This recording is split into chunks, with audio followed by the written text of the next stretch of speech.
Hello everyone, welcome to sleepy classes. कैसे हैं आप लोग? होपफुली अच्छे होंगे।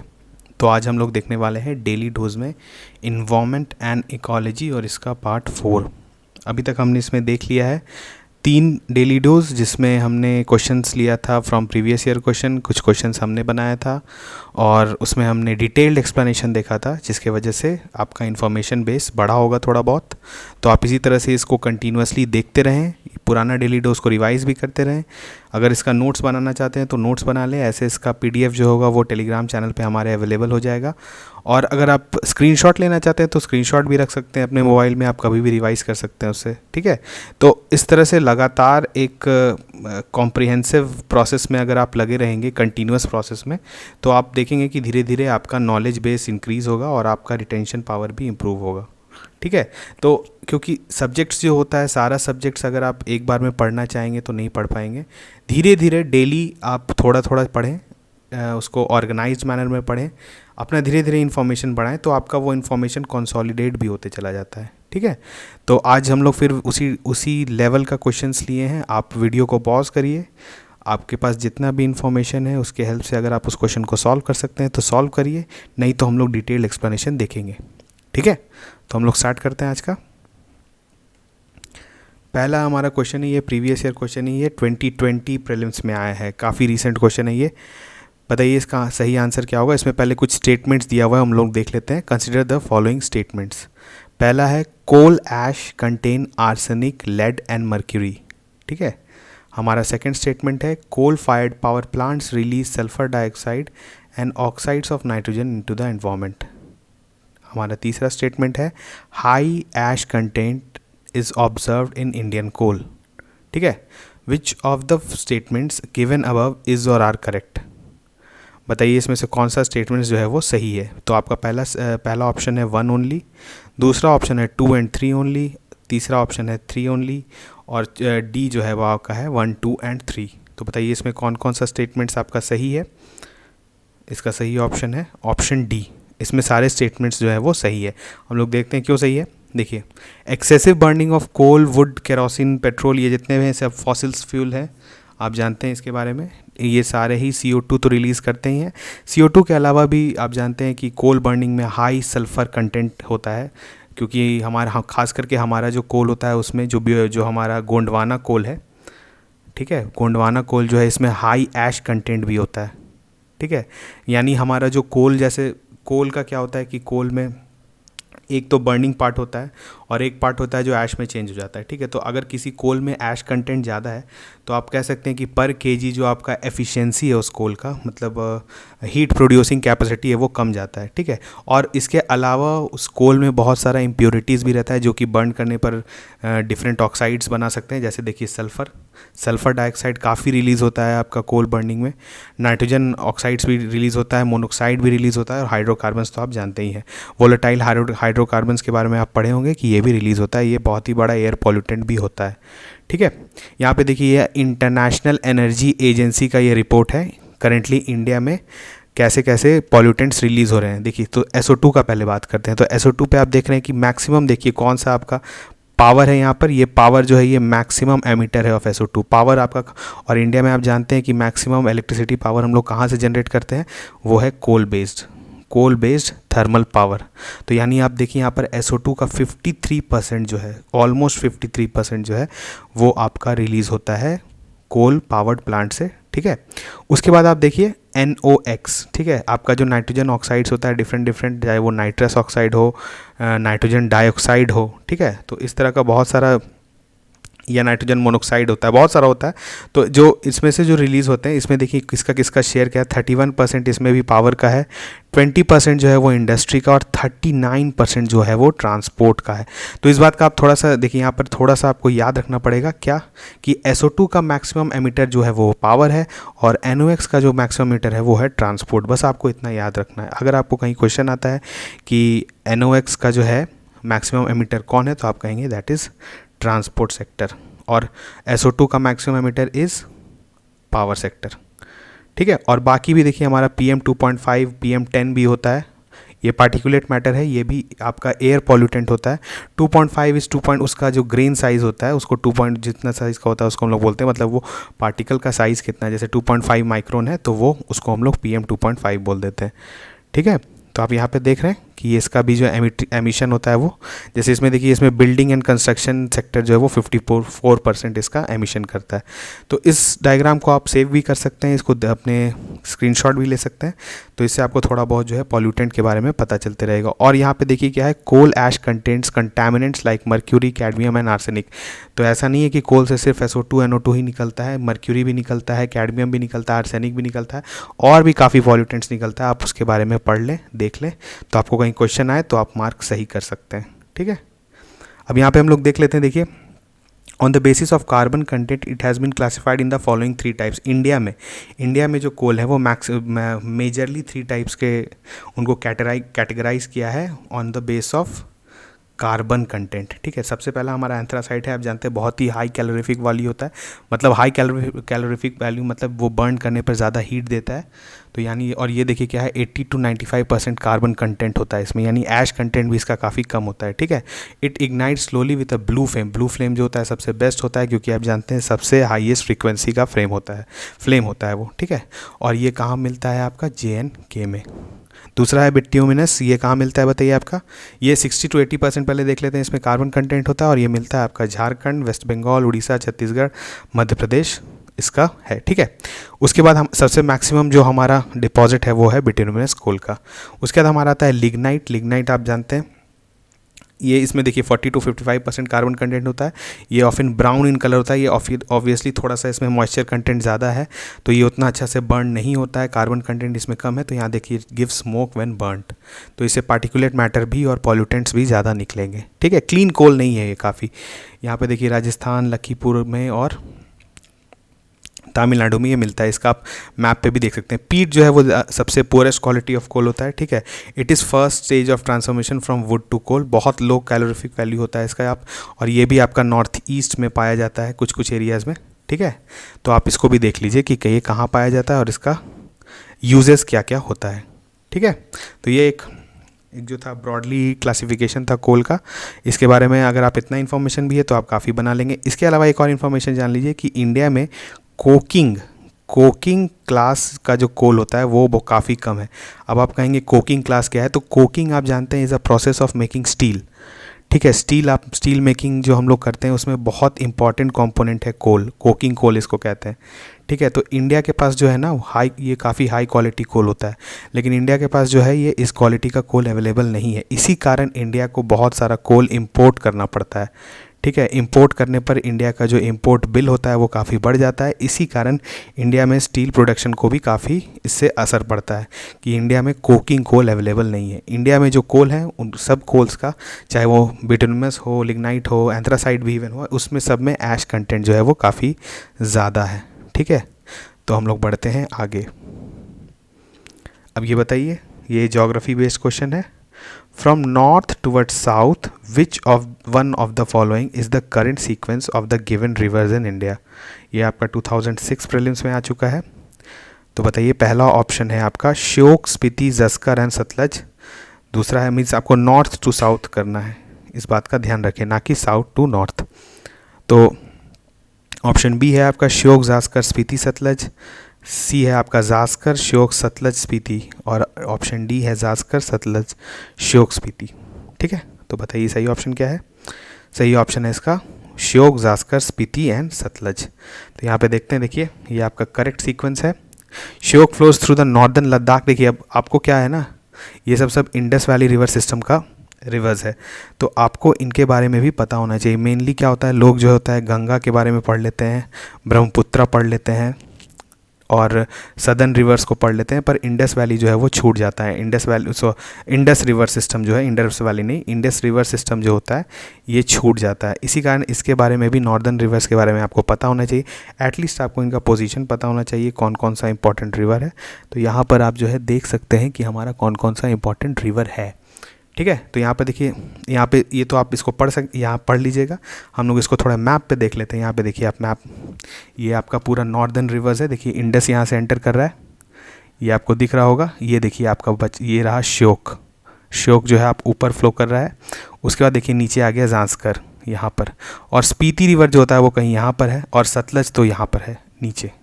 सतलज भी जो है वो ट्रांस नेशनल रिवर है। आप जानते हैं कि एक मतलब बाउंड्री क्रॉस करके जो है ट्रांस बाउंड्री रिवर है, ये यहाँ से क्रॉस करके इंडिया पहुँचती है, और फिर इंडिया से जब ये सब फाइनल रिवर जो है वो बहकर पाकिस्तान में मिलके फाइनली अरेबियन सी में जाके मिल जाती हैं। ठीक है, तो इस तरह का भी आप एक बार रिवर सिस्टम देख लीजिए इंडस का, खास करके जो जैसे झेलम, चेनाब, रवि, सतलज, ये सब इंपॉर्टेंट रिवर्स हैं, इनका पोजीशन क्या है, कौन नॉर्थ है कौन साउथ है, इस तरह का चीज़ आप जो है इस डायग्राम को सेव कर लेंगे तो आपको याद रहेगा। ठीक है, बढ़ते हैं हम लोग आगे। ये भी ज्योग्राफी बेस्ड क्वेश्चन है। बताइए, among the following cities which one is nearest to the tropic of cancer. ये आपका 2003 का आया हुआ क्वेश्चन है। ठीक है, बताइए कौन सा होगा। दिल्ली, कोलकाता, जोधपुर एंड नागपुर। तो इसका सही ऑप्शन है ऑप्शन बी, कोलकाता।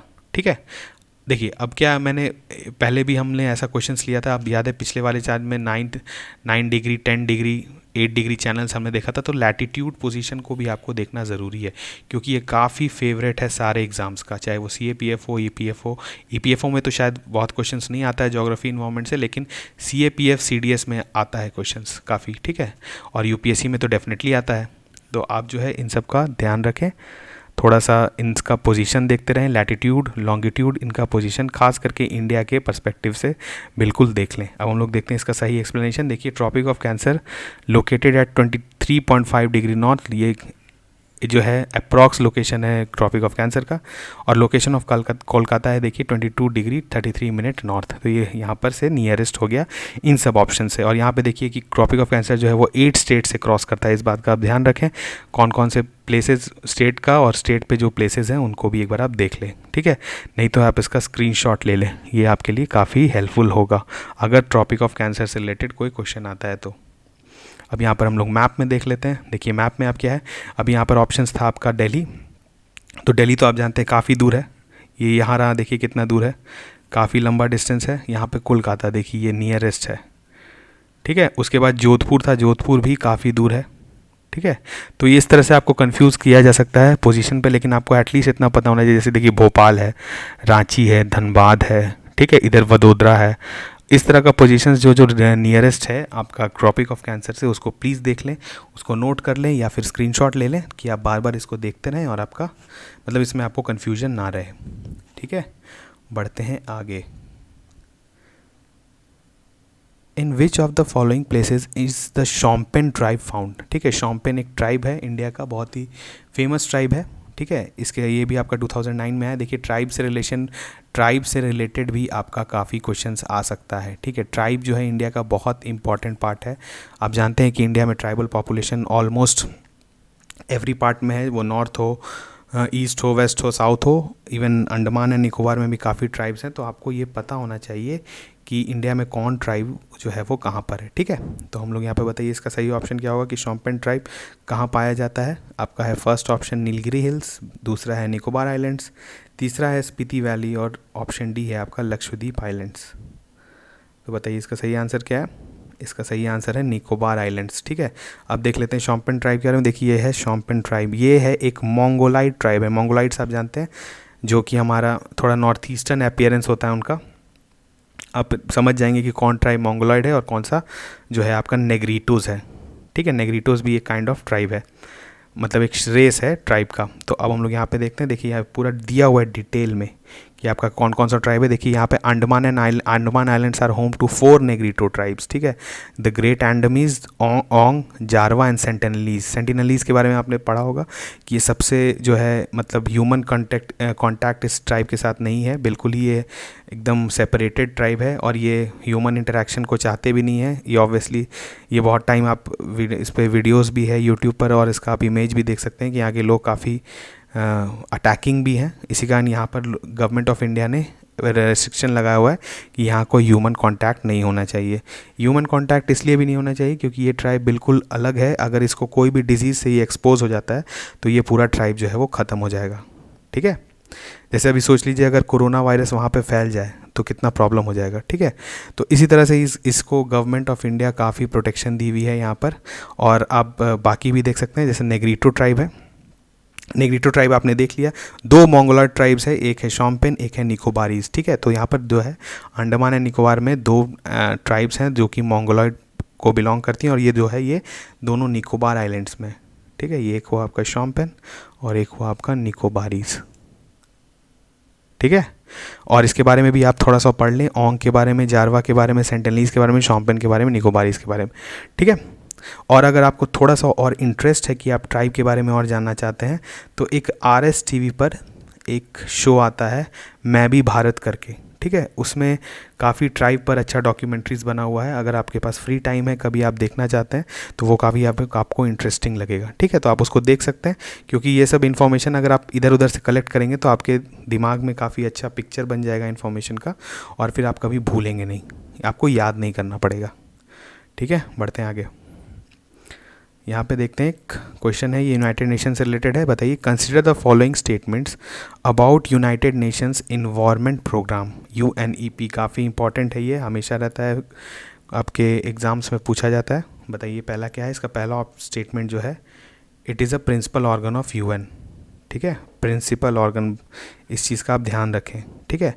सेकेंड है, its headquarters is in Geneva. Third है, climate change performance index CCPI is release by UNEP annually. तो बताइए कि इसमें कौन कौन सा statements about UNEP is correct. आपका पहला ऑप्शन है 1 ओनली, ऑप्शन B है 1, 2 एंड 3, ऑप्शन C है 2 एंड 3 ओनली, और ऑप्शन D है नन ऑफ दीज।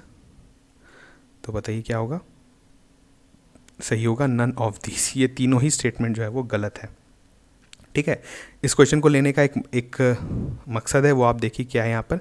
देखिए ये पहले तो हम लोग थोड़ा UNEP के बारे में जान लेते हैं, और UNEP के जानने के पहले UNEA के बारे में जान लेते हैं, क्योंकि ये प्रिंसिपल बॉडी है, मतलब जो पेरेंट बॉडी है UNEP का। तो united nations environment assembly, UNEA is the world's highest level decision making body on environment, ठीक है। ये काफ़ी इंपॉर्टेंट स्टेटमेंट है, इसको आप ध्यान रखें।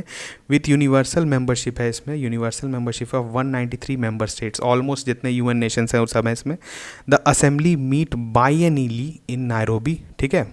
बाइनियली मीन्स बताइए, 2 साल में एक बार, ठीक है। और ये केनिया में है, यहाँ जनीवा नहीं है, तो ये बिल्कुल गलत हो गया आपका। To set priorities for global environment policies and develop international environmental laws. अब बहुत सारा कन्वेंशन जो है वो उसको ये मॉनिटर करता है, तो इसीलिए इस बॉडी का आपका इंपॉर्टेंस बढ़ जाता है, UNEA। अब यहाँ पे देख लेते हैं, united nations assembly is also the governing body of united environment programme, UNEP, ठीक है। तो यहाँ पर अब हम लोग, अब देखिए पहला स्टेटमेंट आपका जो था क्या था, वो था प्रिंसिपल ऑर्गन ऑफ UN।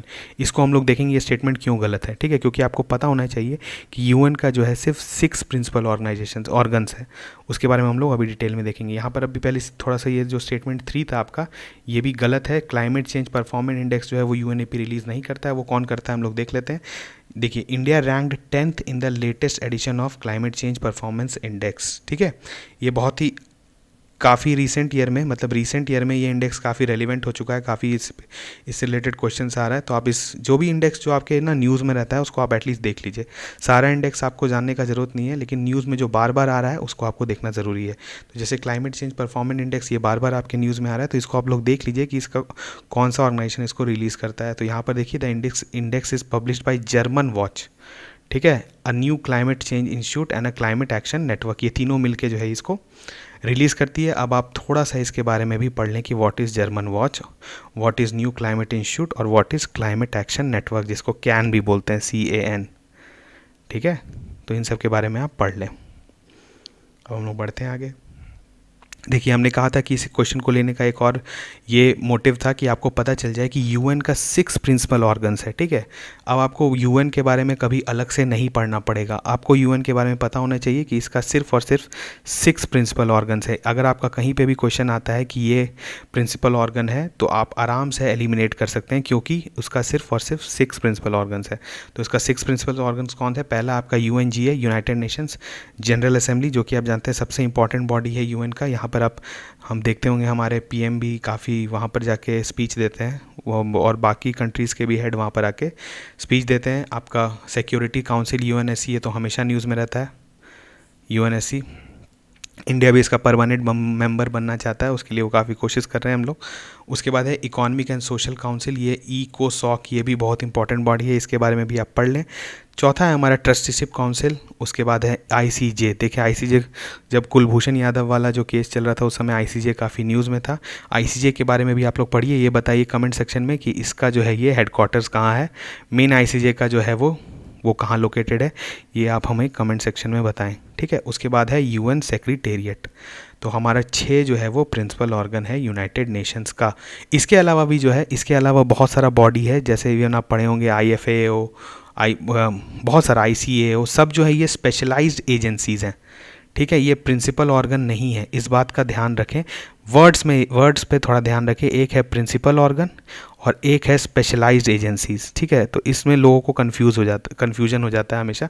जैसे आपने यूनेस्को सुना होगा, बताइए यूनेस्को क्या, अगर आपसे कुछ स्टेटमेंट दिया जाए कि UNESCO is a principal organ of united nations, तो ये बिल्कुल ही गलत स्टेटमेंट है, क्योंकि ये प्रिंसिपल ऑर्गन नहीं है, ये है एक स्पेशलाइज्ड एजेंसी, ठीक है। तो आप जो है जाइए गूगल करिए कि स्पेशलाइज्ड एजेंसीज ऑफ यूएन क्या है, और हम जो है उसके बारे में थोड़ा सा पढ़ लीजिए, ठीक है।